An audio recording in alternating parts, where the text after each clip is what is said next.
It lays the predicate and the foundation for the development of a weather satellite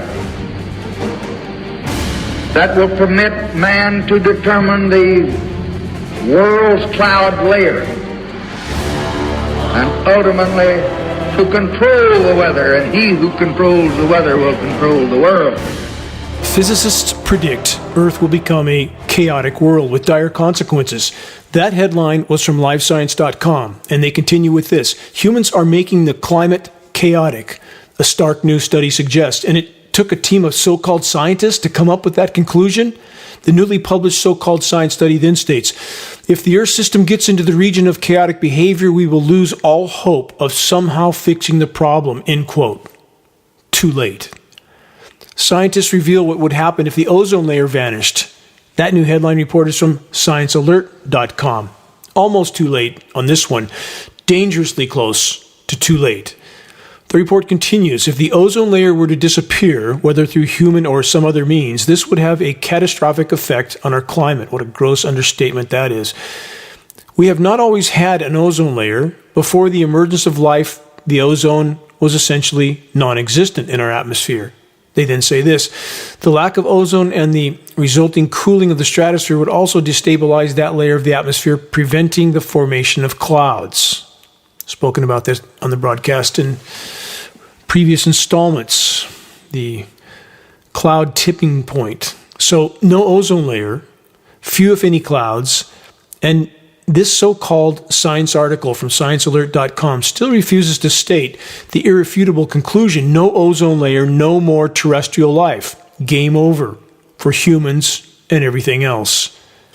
Here's a quick, not so fun fact to put our atmospheric dilemma into perspective. First, Earth's atmosphere is comparatively as thin as a layer of paint on a basketball. But it gets worse. The ozone layer, if compressed to a single molecular layer, would be about 6 millimeters thick. It's about 2 dimes. And that's what allows us to live on this planet for the moment. There's more, so much more, and it's not good news. Let's add this new report from bigthink.com to the equation. The Carrington event of 1859 disrupted telegraph lines. A Miyake event would be far worse. For those that don't know what the Carrington event was, it was a solar flare that took down telegraph lines all over the world.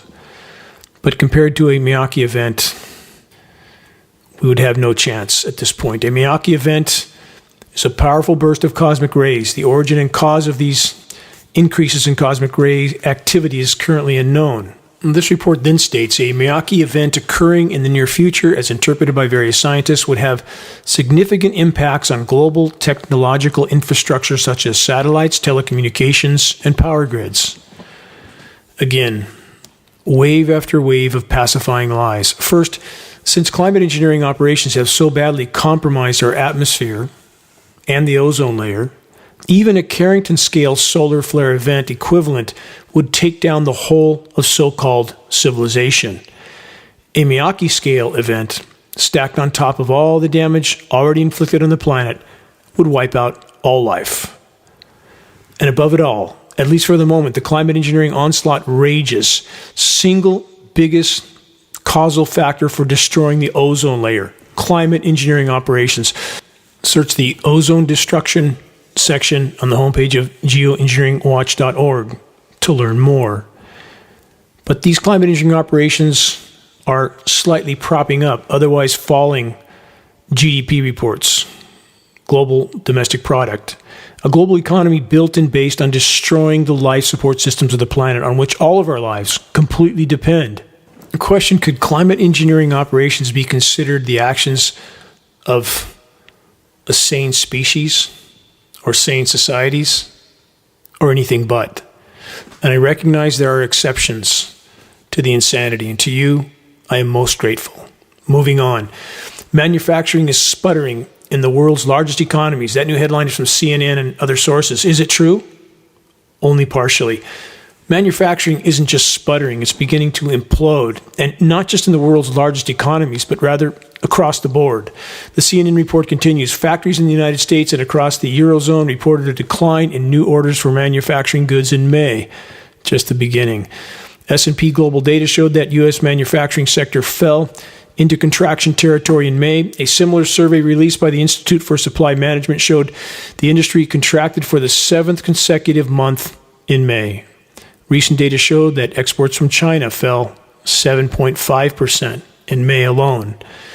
U.S. government data also showed what could be the beginning of a consistent slowdown. They then say the outlook for the industry remains bleak, with new export orders in particular falling sharply. The CNN report then asks, what's driving the weakness? Question mark. Again, the CNN's headline, manufacturing is sputtering. What should the superseding headline be? The planet's life support systems are sputtering. No, not just sputtering, but completely unraveling and perilously close to total collapse. That, of course, is the bottom line, beyond which all other concerns and causes become moot points. Game over. With that in mind, this headline from studyfinds.org.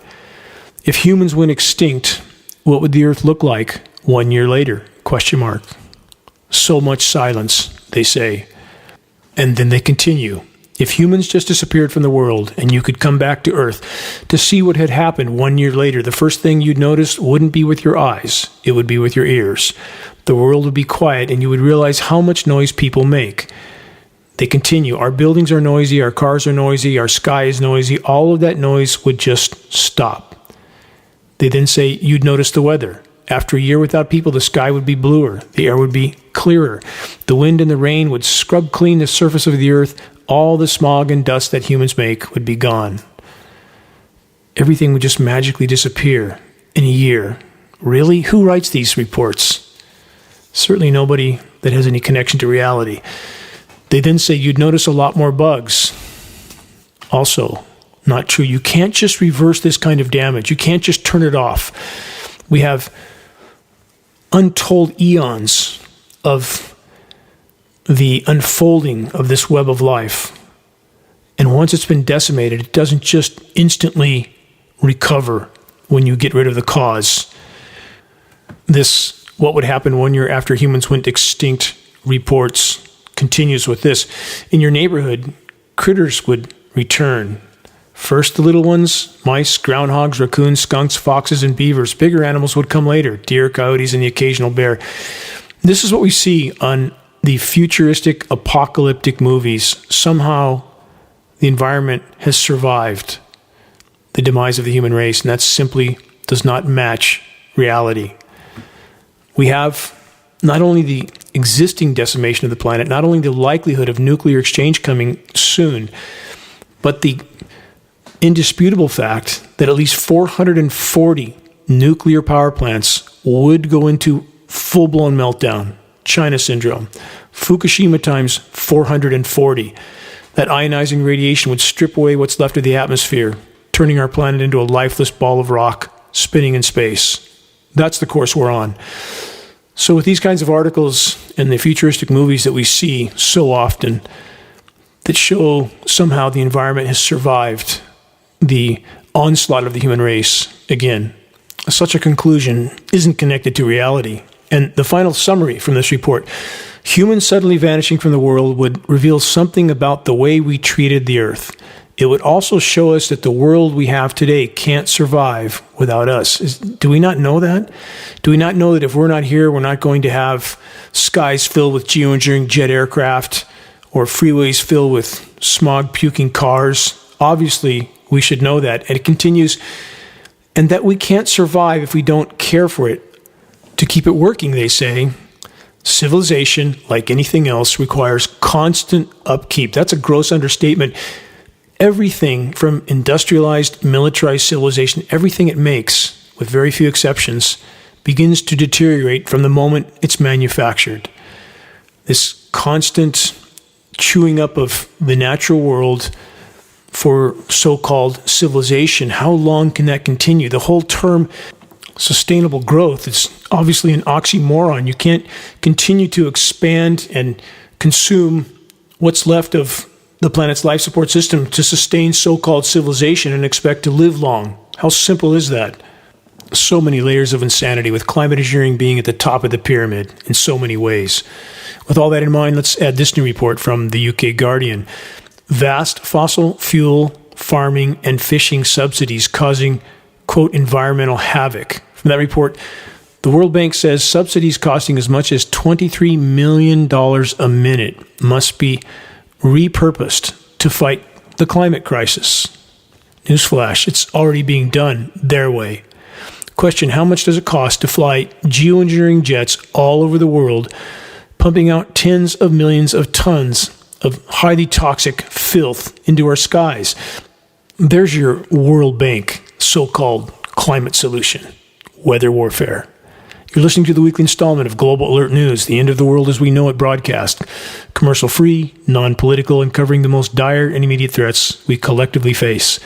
This is Dane Wigington with Geoengineeringwatch.org, the largest and most visited website in the world on the subject of covert climate engineering operations. If you want to strike up a conversation on the climate engineering issue with those around you, check the activist materials section on the homepage of Geoengineering Watch.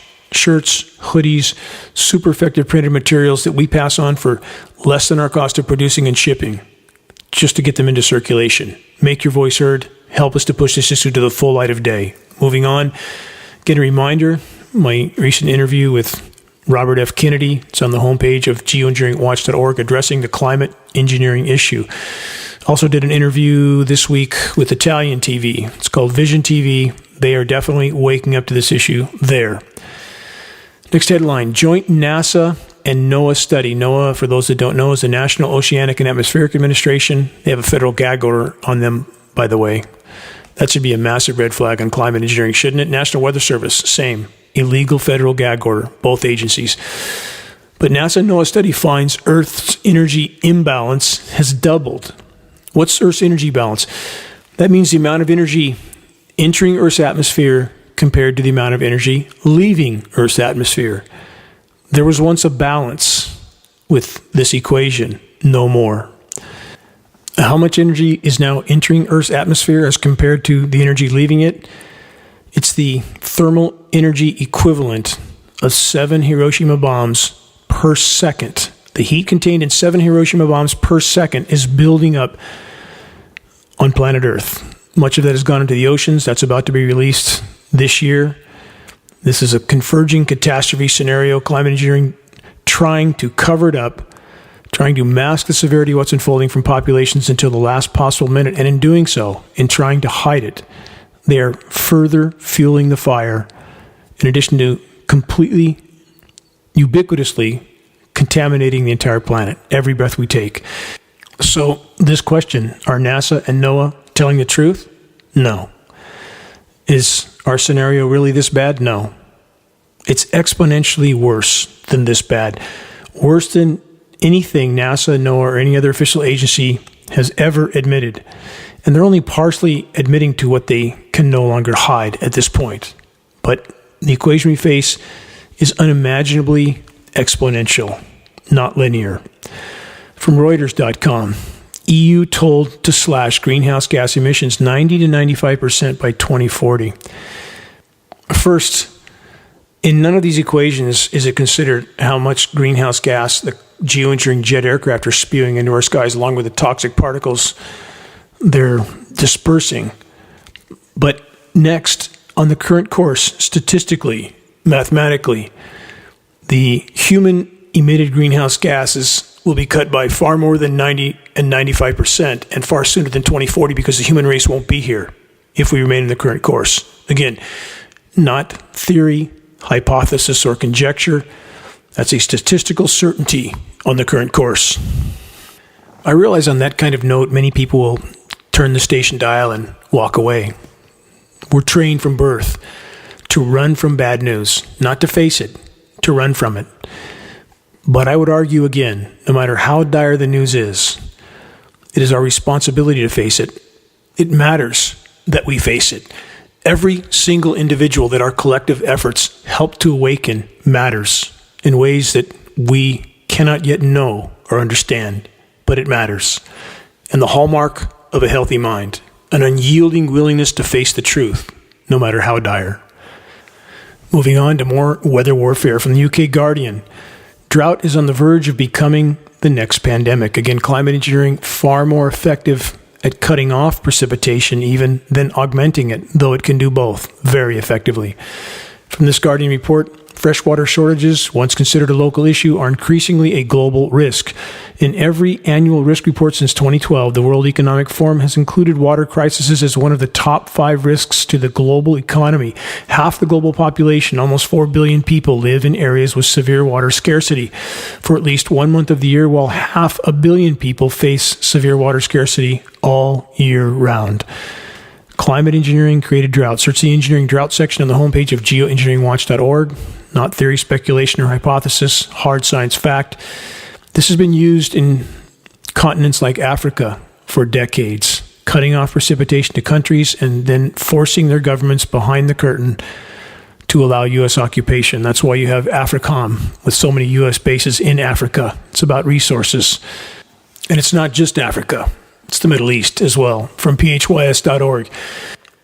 Afghan farmers despair as locusts plague precious crops. And that is also the result of not enough precipitation. That's what can spawn some of the locust plagues. And to think that the weather modification, weather warfare operations are not a part of this is a very naive notion. There is no natural weather on the planet at this point. Everything has been tainted. And when the controllers of the Matrix can release, quote, natural plagues like this and blame it on nature and starve populations, thus to more easily manipulate their governments, that is the crown jewel weapon of the military-industrial complex. Overall, global perspective, here's some bottom lines. Global sea surface temperatures, all-time record-shattering highs right now. Antarctic sea ice extent, record low right now. Arctic sea ice extent, record low right now. Why does this matter? So many people think, great, we'll have a warmer planet. We can go on Club Med vacations in the polar regions. No, it doesn't work that way. The polar regions are the air conditioners of the planet. And when that ice melts, if it melts completely, if we have a blue ocean event in the Arctic, which changes the equation from sea ice reflecting 90% of the sun's incoming thermal energy to sea water absorbing 90%, superheating those oceans to the point where it will thaw the methane deposits on the sea floor, release the methane, migrates through the water column, hits the sea surface, and then into the atmosphere, where it begins to spread out and cover the planet like a layer of glass. Climate engineering, in the attempt to mask what's unfolding in the polar regions and the rest of the planet, is further fueling the overall fire. Why should that be any surprise? The pharmaceutical industrial approach to planet Earth, something for a certain symptom that then causes a cascading downstream effect that is far more cataclysmic than the symptom it claims to treat. And in any sense, climate engineering was never, ever benevolent. Always about power and control. More on ocean temperatures in a moment, but keep this fact in mind. I've been over this in many broadcasts. This is a thermal energy equation. A cubic meter of seawater can contain 4,000 times the thermal energy of a cubic meter of air. As the oceans superheat, the atmosphere will follow. From WFLA.com, heat spike of global ocean temperatures stuns scientists. Really, they're stunned. They had absolutely no idea this was coming. Geoengineeringwatch.org has known for a decade and a half and has been desperately trying to sound the alarm the entire time that the planet was spiraling into total meltdown, with climate engineering further fueling the fire. Though by no means the only source. We're consuming, burning, and putting into the atmosphere 100 million barrels of carbon fuel a day. Also a major part of the problem. From phys.org, El Nino is back. The report says that's good news or bad news depending on where you live. But they say no computer model of any flavor has experience with the globally super high ocean temperatures that are occurring right now. And El Nino is about to be added to that. Again, how serious is this scenario with our now superheating seas? It's an extremely near-term existential threat that almost none are willing to contemplate. Another headline, same theme. Intensive subtropical ocean warming is only the beginning. New AWI study shows the warming of the world's oceans will only worsen. How could it not worsen? It takes many years for the heating to catch up to what we've already done. You could shut all forms of human activity off today, including climate engineering, and that heating would continue. You can't just stop that kind of momentum, and we've decimated the planet's life support systems, the forests, the oceans, all the cooling mechanisms. You lose those and the equation goes completely exponential, and that is the road we're on. And even at this late hour, how many are still buying into the programmed false notion that technology and the so-called experts are going to save the day with even more technology? What a great idea. How's that working out so far? Global climate engineering solar radiation management operations, the experiment from which there is no return. And anyone that's still clinging to their power structure programming that the criminal cabal masquerading as our government would never conduct covert experiments like global climate engineering operations, again, from which there's no return, not just on innocent populations, but the entire web of life. Time to wake up. Everything I just described is business as usual for the parasite predator class that controls the matrix. So on that note, and about climate engineering, new from phys.org, geoengineering is shockingly inexpensive. That's the headline. Really? Not when you consider the cost to the entire web of life, all of us, destroying the planet, but we still have this kind of total propaganda pushed by the so-called science community. This report continues, reducing emissions won't be enough to confront the climate crisis. We need additional solutions. That's what climate engineering is called, solution, weather warfare. Geoengineering, also called climate engineering, could be the solution we seek. This new so-called science report states. We see this every week. There's a half a dozen of these types of articles every single day out now. And yet, the so-called science community continues to pretend, along with matrix-controlled media, every bought and paid-for politician, they continue to pretend it's just a proposal. The report continues, the most well-known method of solar engineering is stratospheric aerosol injection, SAI. This involves, the report says, introducing aerosols into the stratosphere, probably with, wait for it, tethered balloons. They say to make the upper atmosphere more reflective. Really? Balloons. Pay no attention to the skies full of aerosol spraying jets. Don't believe your lying eyes. The government says climate engineering is just a conspiracy theory. The government wouldn't lie to us, right? Would they? God, does that question even deserve an answer? It's truly mind-numbing, the ambivalence that I see around me in most populations. And I know there are those that are trying to sound the alarm, and I'm so grateful to you, but there are so many that are so ambivalent and so reluctant to even look toward the truth, let alone acknowledge it. Next, from this so-called science report, a side effect they say would be more vivid sunsets and sunrises. Instagram would never be the same, they say. Big joke that our skies are constantly being painted with toxic jet-sprayed filth. If the human race remains in the current course, the degenerates that write this kind of report won't be laughing for much longer. They then say this, quote, some people find this idea very upsetting, but usually not because they've looked into it. Not sure where to start on that moronic statement. Yes, anyone with a sense of reason and logic must find it upsetting. Countless jet aircraft spewing tens of millions of tons of highly toxic nanoparticles annually. And that's not a guess, by the way. For those that don't listen to this broadcast every week or who are new to it, we have extrapolated from precipitation testing the amount of jet-sprayed nanoparticles, climate engineering fallout that are being dispersed in skies all over the globe. And that figure is likely somewhere in the 40 to 60 million ton range every single year. And we all get to breathe it, poisoning the entire planet, every breath we take. So yes, I've looked into the subject of climate engineering nonstop for over 20 years, and I'll fight to expose and halt the weather warfare assault, or I will perish in the attempt.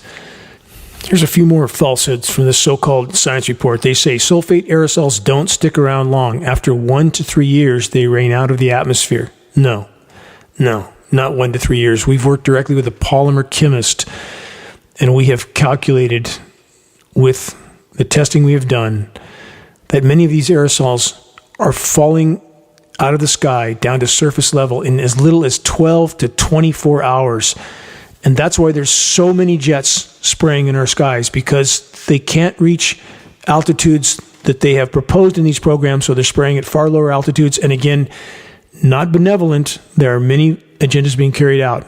12 to 24 hours descent time for these highly toxic particles, not 2 to 3 years. A few more excerpts from this so-called science report titled Geoengineering is, quote, shockingly inexpensive.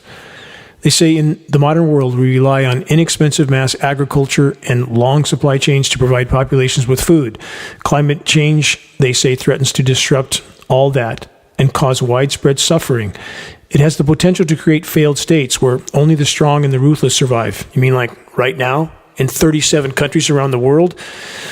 They then say, who knows what type of apocalyptic hell it can unleash. Students of human history can vividly imagine how people might respond and what depths some might sink to as the idea of collective humanity is left behind. I mean, there's not enough to eat? Yeah, Mad Max on steroids. It's coming. It's a given. They then say the solutions might be controversial. They're referring to climate engineering, of course, but not necessarily expensive. Eventually, we'll have to embrace and implement some of these methods and put aside our fears, at least the unfounded ones. Think of this. It's indicative of the total insanity that we are drowning in. So-called scientists claiming that it's an unfounded fear to have concerns over countless jet aircraft filling the skies with tens of millions of tons of toxic elements. Some elements that are used for biological carrier platforms like polymer fibers and graphene that's also in our rain. We don't know what they're spraying on us. And to think that they wouldn't conduct biological operations along with these aerosol dispersions is a very naive notion. So-called science source implying that the fears of climate engineering are, quote, unfounded. So consider it's not just those who control the matrix that are to blame. It's all those who actively or passively serve them for a paycheck and a pension. We have seen the enemy, and he is us.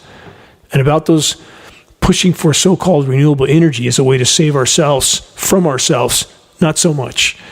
These already flawed alternative energy sources are being drastically diminished by, no surprise, climate engineering, which reduces direct sunlight, overall wind, and overall rain, and thus all three primary forms of alternative energy with it: solar, wind, and hydro. Yes, welcome to the planetary asylum.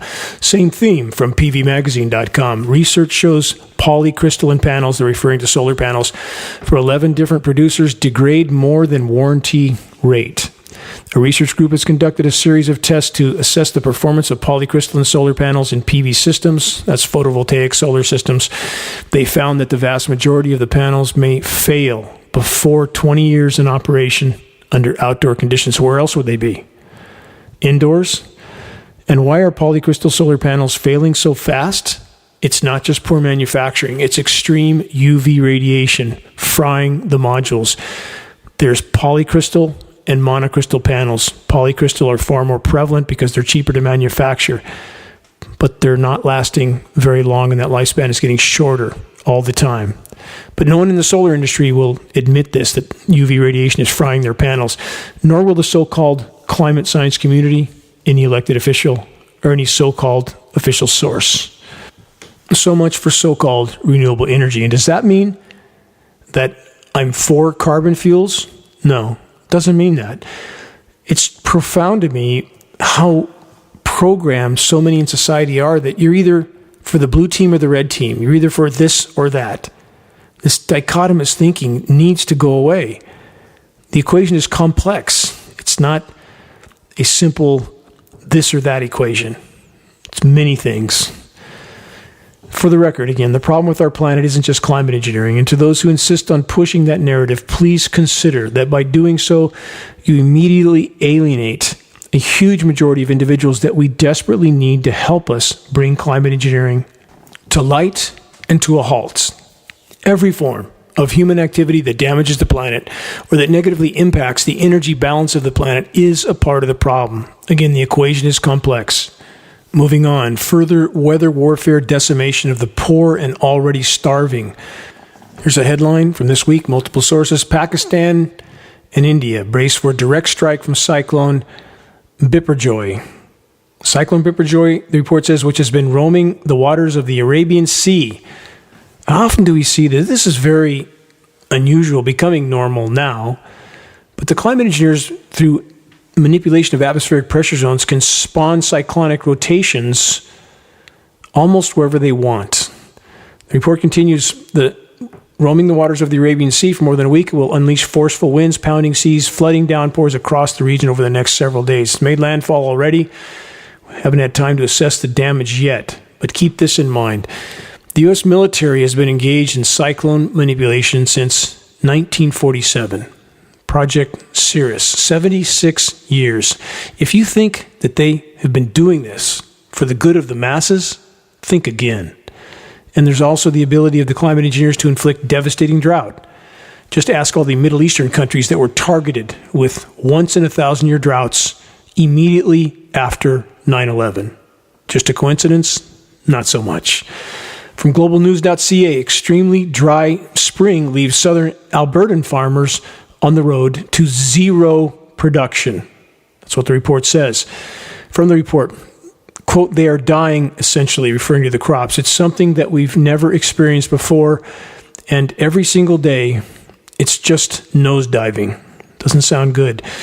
Drought, flash deluge, flash hailstorms, flash freezing, hitting agricultural regions at critical windows in agricultural production all over the world. And there are still other ways of miring populations in misery and declining health. On that note, Canadian wildfire smoke returning to U.S. Yes, as planned, geoengineering getting a big boost by incinerating Earth's last remaining forest, not just in Canada, also Siberia, as well as other regions. Search wildfires serve geoengineering agenda to learn what few are willing to face, at least not yet. Are there yet more benefits for the controllers by covering populations with smoke for days or weeks at a time, even months? Certainly. The ongoing climate engineering jet spraying above the smoke canopies is hidden. Populations are forced to breathe the smoke along with all the other toxic elements that are being dispersed into the smoke canopies. How long can you hold your breath?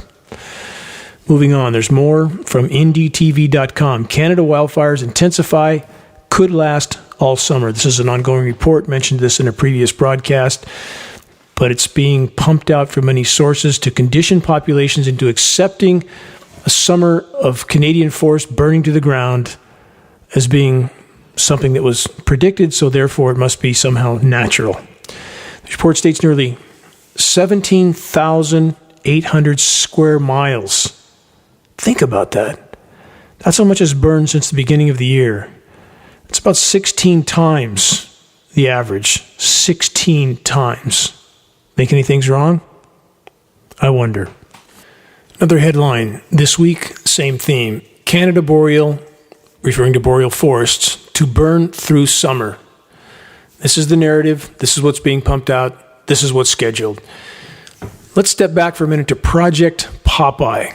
That's the weather modification in Vietnam where over 50 years ago, the U.S. was so successful at creating deluges of rain that weather modification was banned in international treaties in the 70s. Not that anybody cares about those treaties, but how many stop to consider if the matrix controllers had any desire whatsoever to put those fires out?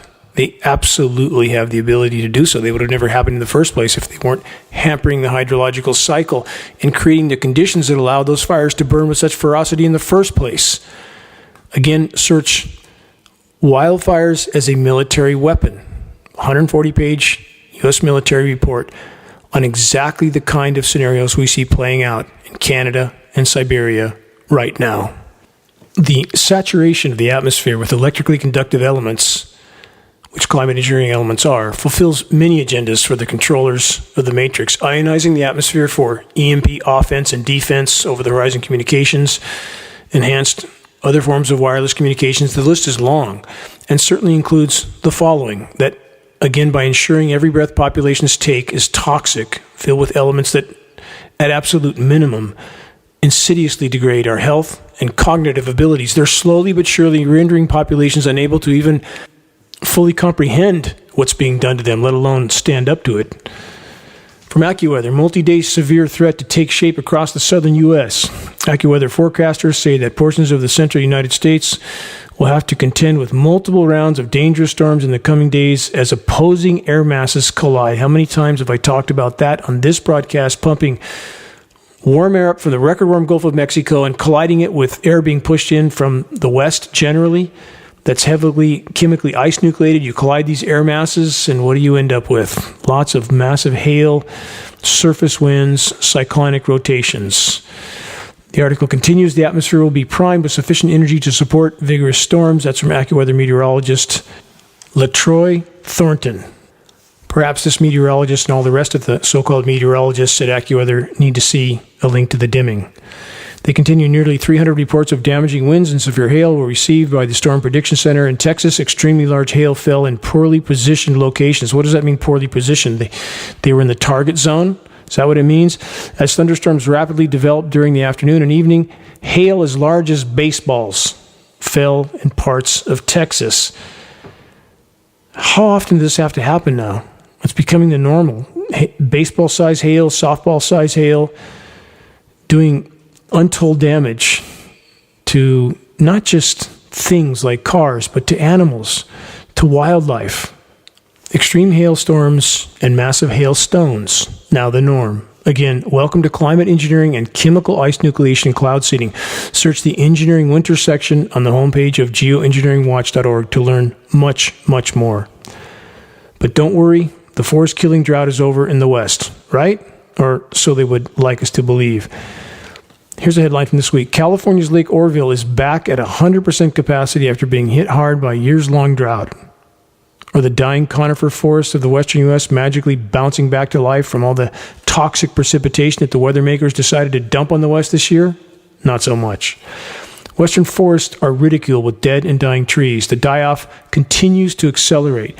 Some of the worst die-off zones are in riparian regions where the most water is available for trees. Riparian zone tree mortality accelerated in the late 2000s. These generally wet zones, even during the drought, receive the most rain runoff, thus the most toxic element exposure. Toxic water, toxic soils, root system shutdown, soil microbiome death, tree death, the rest follows. And if the trees die, we'll die with them. You're listening to the weekly installment of Global Alert News, the Bad News Broadcast, installment number 410, June 17th, 2023. I never, ever wanted this job. I wanted to work in the forest in solitude, restoring habitat for the rest of my days. But how could I do that? Knowing what I knew, how could I stay there and not spend the rest of my days on the front line of this fight, which is what I fully intend to do. This is Dane Wigington, your host. Global Alert News is brought to you by Geoengineeringwatch.org, the largest and most visited website in the world on the subject of climate intervention operations known as geoengineering. The commercial-free, non-political Global Alert News Hour is now broadcast on 23 AM and FM stations throughout the country. All recent recordings of this broadcast can be found on the homepage of Geoengineeringwatch.org under the recent column. Geoengineering Watch wishes to express our deepest gratitude to those that have helped us to expand our reach and thus our voice in this desperate last-hour effort to sound the alarm. If you're on our email list, please put us on your email contact book so that our mailouts don't go to spam files. Please help us to share the groundbreaking documentary, The Dimming, which fully exposes the climate engineering atrocities. The best way to share is by circulating the direct link to The Dimming by email directly from the homepage of geoengineeringwatch.org. Sharing directly helps us to overcome social media censorship. When viewing our YouTube of The Dimming or Global Alert News or any other Geoengineering Watch video on YouTube, please subscribe, share, and comment, all of which helps us to circulate critically important data to a much wider audience about reaching those in your circles that are still not waking up. Geoengineering Watch awareness raising materials can be found on our homepage.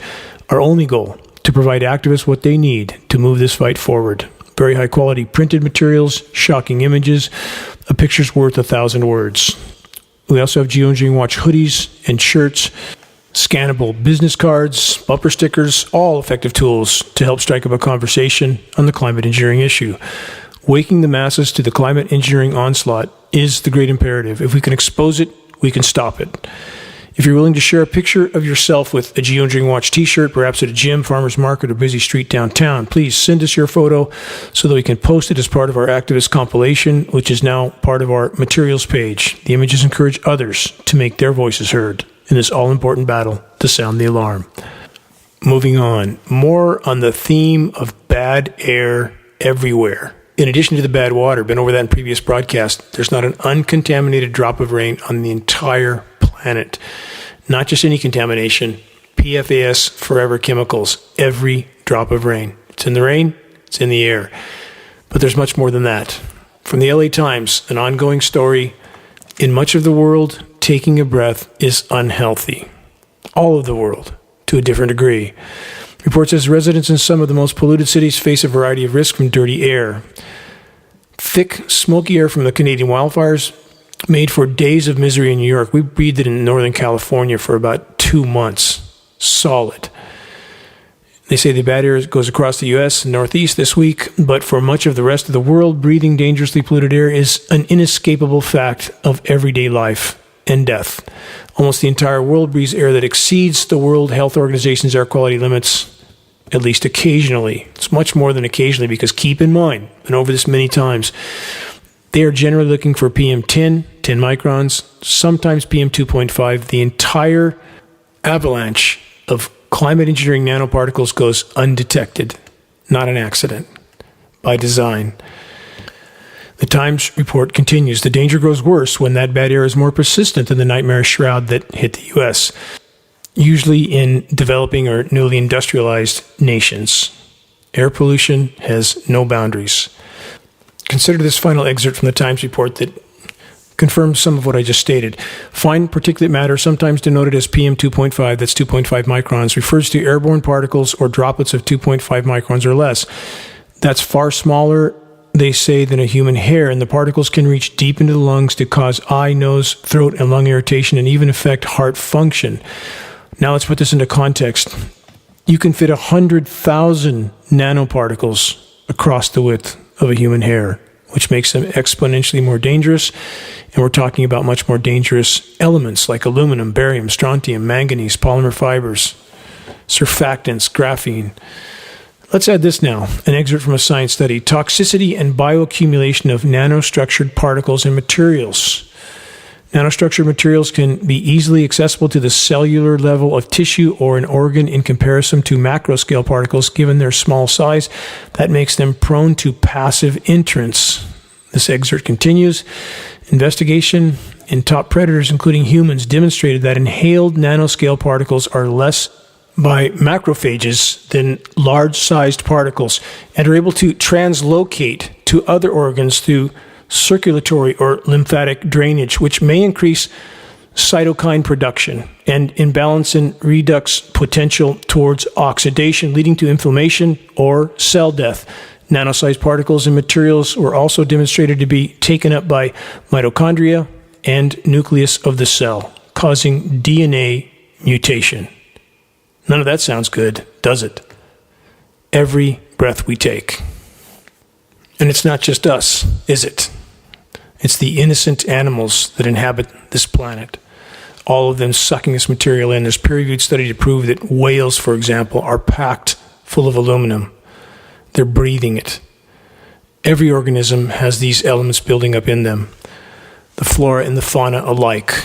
We are ubiquitously contaminating the entire planet with these toxic, manufactured nanoparticles. 17 years ago, I was running a habitat restoration crew on the preserve that I manage. There were aircraft that could be heard over the cloud canopy. They were certainly chemically nucleating. There was very unnatural coal layer on the ground. There were 8 of us there, and within 15 minutes, 6 of us, myself included, got nosebleeds. What we inhaled, I can't say without specific testing, but certainly there was something bad coming down on all of us. We have no way of knowing from one event to the next what they're dispersing in our skies.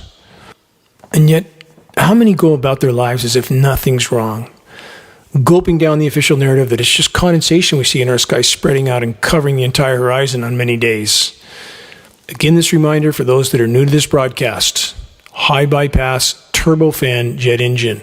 That's the jet engine that's on all military tankers and all commercial aircraft. It is a jet-powered fan. And by design, because 90% of the air that moves through that jet engine is not combusted. Of course, you can find official agencies to tell you otherwise. The same official agencies that tell you you're not really seeing climate engineering in the sky. Just your imagination. Yeah, it would look exactly like that, but that's not really what you're seeing. And the elements are exactly what we're getting in our testing, but still our imagination. Sense of reason and logic must be put to use. When you see large propeller-driven aircraft, even four-propeller aircraft, large cargo carriers for the military, for example, do you see them leaving giant trails behind them that spread out and cover the horizon? You don't see that, unless they're dispersing also, which we do see at times. We saw the World War II B-17 bombers doing this. We've captured film footage of them on military archives, shutting their dispersion off mid-air, flying in formation like it was cut with a knife. What does that tell us? It tells us whatever that aircraft was emitting, it was not condensation. It didn't fall to the ground when that trail stopped. It stayed in formation. Clearly, it was a dispersion. Where is common sense? Where is logic? This is not condensation we're seeing filthing out our skies day in and day out. It's a very toxic particle dispersion. All these elements, of course, settle to the surface, into soils and waterways where they wreak havoc with the microbiome. On that note, from valleynews.com, blue-green algae showing up in North Dakota waters. The report, the North Dakota Department of Environmental Quality is warning people that hot weather is leading to blue-green algae blooms in bodies of water across the state. Blue-green algae can cause harmful algae blooms producing toxins in the water called cytotoxins. Environmental Quality responds to reported blooms across the state and tests water for toxins. This is happening everywhere. And it's not just the heat and extreme UV radiation, although that is a big part of the equation as well, because the UV radiation also kills soil organisms and organisms in water, also fueling these algae blooms that are happening everywhere, freshwater and saltwater alike. Let's add this to the equation. Headline from this week: Japan begins secret discharge of radioactive water from Fukushima nuclear plant into the ocean. No surprise. They've been doing it all along. They're just doing it more now. And many claim Fukushima radiation is heating up the oceans, but such a conclusion has no basis in science. That being said, Fukushima radiation is absolutely poisoning our seas. It's about to get far worse. Back to the warming of those seas, another headline on that subject. It's from the Washington Post this week. Scientists are baffled why the oceans are warming so fast. A steady and remarkable rise in average global temperatures in the oceans this year is now outpacing anything seen since the beginning of record keeping with satellite observations, causing many scientists to suddenly sound the alarm over risks and realities of climate change. It's climate collapse. And again, there's no subject about climate anything that's legitimate without first and foremost addressing the climate engineering issue. They continue, but even those typically aligned on climate science can't agree on what exactly triggered such rapid warming and how alarmed they should be. They just can't figure it out, can they? And they certainly aren't looking up. So again, same theme, because this is an existential near-term threat. The looming El Nino could cost the world trillions of dollars. Warming waters in the Pacific can trigger droughts, wildfires, extreme rainfall. Of course, no mention of climate engineering. Let's blame it all on some cyclical scenario that climate engineering is in fact manipulating as well, on top of everything else climate-related. They say leading to potential $3 trillion losses in the coming years. Soon, very soon, it will no longer be about money. It will be about near-term survival. On that note, tying everything together from BBC, this report: as ocean oxygen levels dip, fish face uncertain future. They say the impacts on marine life are going to be complicated and not good. Fish already expend tens of times more energy to breathe than people do, and the oceans are rapidly deoxygenating. We're down 90% with global pelagic fish populations, the food fish, 90%. 90% of the plankton in the Atlantic Ocean, also gone. UV radiation from the geoengineering destroyed ozone layer, frying them as they try to feed in the upper layers of the water column. One more new report from the Washington Post certainly summarizes the Anthropocene era, the age of man. Here's the headline: the fire equivalent of an ice age. Humanity enters a new era of fire. Yes, not by water this time, but by fire.